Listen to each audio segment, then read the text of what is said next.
त्यामुळे यायला उशीर झाला आणि तुम्हाला थांबावं लागलं, त्याबद्दल आपल्या सगळ्यांची दिलगिरी व्यक्त करतो। परंतु इथं आल्यानंतर अतिशय उत्तम चांगलं लहान मुलांसाठी, महिलांसाठी, ज्येष्ठ नागरिकांसाठी, सगळ्यांसाठी एक उत्तम गार्डन उद्यान इथं आपल्याला पाहायला मिळतंय। त्याचं आज लोकार्पण आपण केलेलं आहे। यापूर्वी येण्याच्या अगोदर हिरानंदानी मेडोज मध्ये राजमाता जिजाऊंच्या नावाचं उद्यान उद्घाटन केलं। एक ऑक्सिजन पार्क तिथं तयार झालेला आहे। तिथं वन औषधीची लागवड केली आहे आणि म्हणून इतर देखील एकनाथ अजून आपल्याला जेवढं झाडं लावता येतील तेवढी साईडनी लावा आणि आणखी याची हिरवळ वाढवा।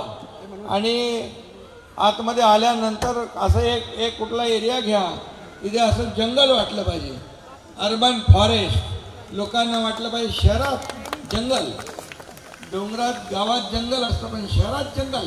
आता मी जाऊन आलो तिथे शहरामध्ये जंगल पाहिलं आणि म्हणून जिथं जंगल तिथं ऑक्सिजन, तिथं लोकांची तब्येत आरोग्य चांगलं राहणार। आणि म्हणून इकडे झाडं भरपूर लावली आहेत, आणखी झाडं लावा। बांबूची लागवड नाही दिसत पुढे, छोटे छोटे लावलेत बांबू। बांबू ऑक्सिजन ज्यादा देतो, ऑक्सिजन आणि कार्बन डायऑक्साईड ज्यादा शोषून घेतो, म्हणून बांबू हे आता औषधी झालेलं आहे आणि बांबू सगळ्या कामाला येतो। कोणी मस्ती केली त्याला बांबू दाखवला तरी बस।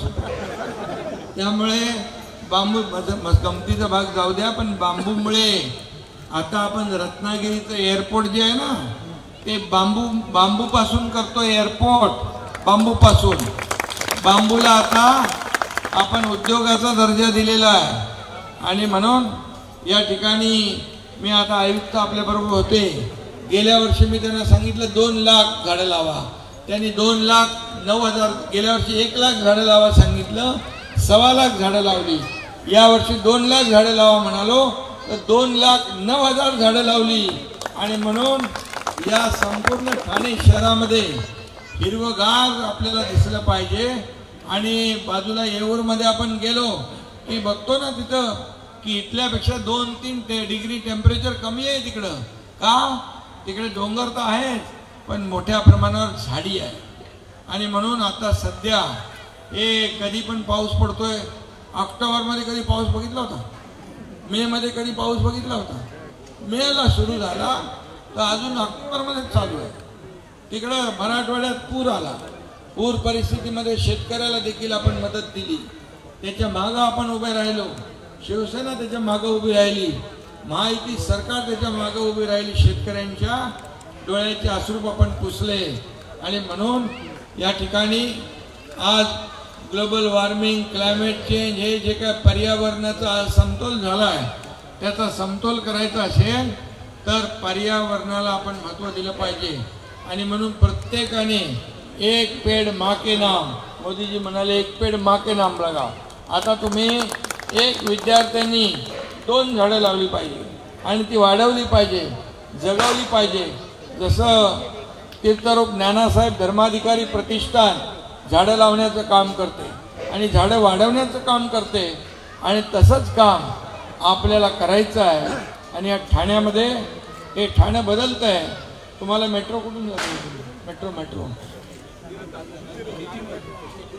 अरे नाही, इंटरनल आतली तुमच्या समोरून इथून नितीनवरून मेट्रो जाणार, ती वडाळ्यावरून येणार, ती मेट्रो इथून जाणार गायमुखवरून, फाउंटनवरून, मीरा भाईंदर, बोरवली। आणि आता आपण इंटरनल मेट्रो करतोय ती 22 नंबरनी जाणार ना, इंदिरानगर 22 नंबर। आणि तुम्हाला मेट्रो कधी स्वप्न बघितलं होतं तुम्ही मेट्रोचं, पण ते प्रत्यक्षात आता मेट्रो येणार। मेट्रो में बैठो और मुंबई जाना तो मुंबई, बोरीवली जाना बोरीवली, चले जाइए आप आराम से, एयर कंडीशन। आणि आपण आता बोरिवली ठाणे टनेल पण करतोय, तिथं 1.5 तास, बोरिवलीला 2 तास लागतात. आता फक्त 15 ते 20 मिनिटात ठाण्यातला माणूस बोरिवली, बोरिवलीचा माणूस ठाणे.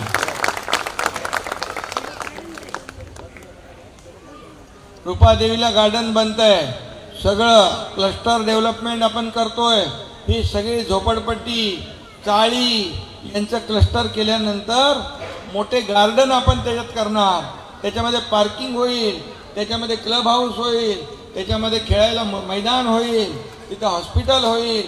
सगळं अगदी नियोजितबद्ध असा शहराचा विकास क्लस्टरच्या माध्यमातून आपण करतोय आणि क्लस्टरचं पण काम सुरू झालेलं आहे. म्हणून या सर्व लोकांच्या माझ्या आयुष्यामध्ये हे क्लस्टर आणि लोकांना चांगलं घर देण्याचं स्वप्न मी पाहिलेलं आहे. ज्या दिवशी तुम्हाला तुमच्या हक्काच्या घरामध्ये, चांगल्या घरामध्ये जेव्हा तुम्हाला ती चावी मिळेल, तो दिवस माझ्यासाठी सगळ्यात आनंदाचा दिवस असेल.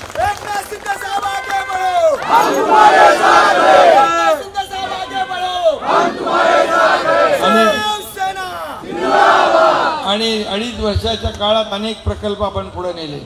मुख्यमंत्री होतो तेव्हा लाडकी बहिणी योजना पण केली. इकडे लाडक्या बहिणी आहेत. तुमच्या लाडक्या बहिणीने एकच सांगतो, कुणी काही अफवा पसरवली, काही खोटं दिशाभूल केली तरी सुद्धा लाडकी बहीण योजना कधी बंद होणार नाही. त्यामुळे चिंता करू नका आणि आपल्या सगळ्यांना मनापासून शुभेच्छा. इथं आरो प्लॅन्ट टाकलेला आहे. मला वाटतं पहिला गार्डन मधला आहे, पहिला आरो प्लॅन्ट आहे.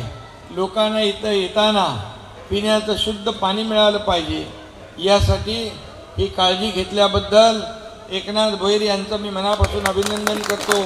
त्यांना मनापासून त्यांच्या अख्ख्या सगळ्या टीमला शुभेच्छा देतो. आणि सांगितलं ना मला नवीन करत सांगू, पैसे मीच देतो, तो दुसरं कोण देणार? काय कुठून कुठून माझ्याकडून कधी पैसे आणले आणि मला माहित नाही आहे.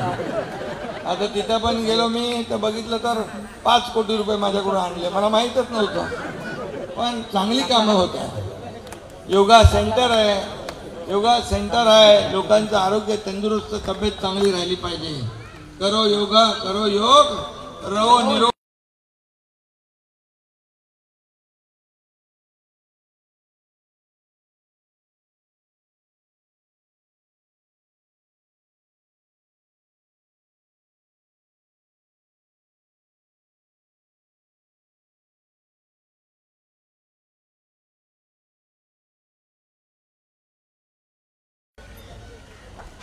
फळझाडं नाही, जी ऑक्सिजन जास्त देणारी झाडं लावा.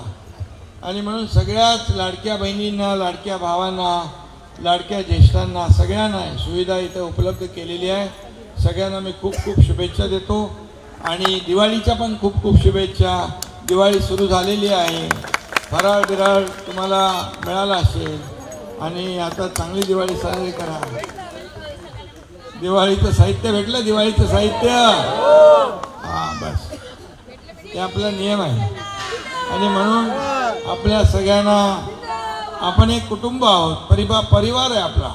त्यामुळे सगळ्या परिवारातल्या लोकांची दिवाळी चांगली झाली पाहिजे. आणि म्हणून सगळ्यांना खूप खूप शुभेच्छा. धन्यवाद. जय हिंद, जय महाराष्ट्र. मनोज भाई, मनोज.